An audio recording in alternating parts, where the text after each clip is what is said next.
Developing tonight, DeKalb County schools putting their credit rating at risk, failing to submit district spending data for a year.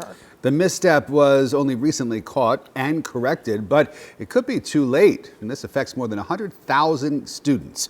Chief Investigator Jonathan Carlson on the story for us tonight.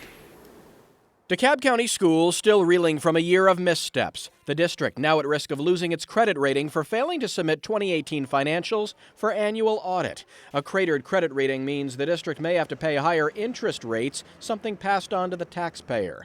The blunder began under the watch of recently ousted Superintendent Stephen Green. It comes as the district is already under a state ethics probe, accused of failing to report teacher violations. The agency conducting that probe telling us several are very serious and perhaps students were in danger. The alleged failure of oversight also taking place under Green's leadership. The district declined an interview at headquarters today, but gave us a statement saying in part, upon taking the role in November, the interim superintendent immediately formed a team to implement a corrective action plan and submit the requested financial information as quickly as possible. The district claims its financial operations and issued bonds won't be impacted.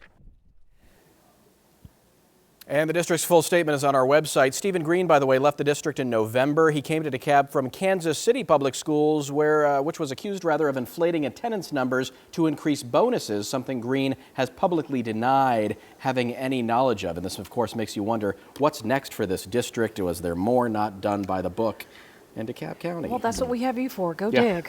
You bet. You figure it out. Thanks, Bulldog. Thanks, Jonathan. Well, agents from the Georgia Bureau of Investigation in Atlanta tonight after a Georgia State Patrol trooper shot a person driving a stolen car. Chopper 46 showing you at least one other person involved in the crash being loaded onto a stretcher. CBS 46's Ayanna Crystal is live tonight in Atlanta. You've been asking questions, Ayanna. What do you know about the shooting at this hour?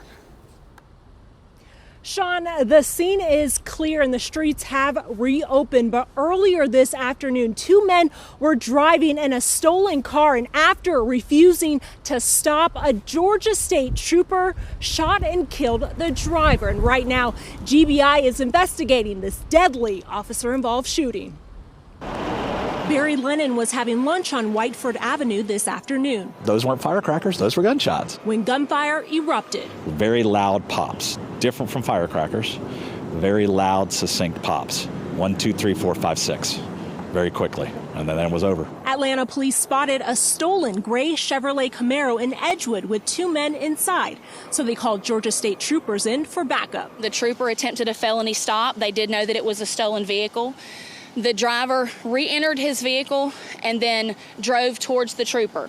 They drove directly towards the area that the trooper was standing outside of his vehicle. The trooper discharged his firearm towards the gray Chevrolet Camaro. The driver was shot and continued driving, but didn't get too far, crashing on Leslie Street.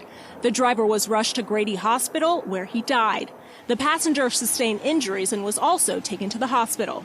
The reason for why they fled, we don't know if it was anything more than just a stolen vehicle. This shooting caused tense moments in this Edgewood neighborhood.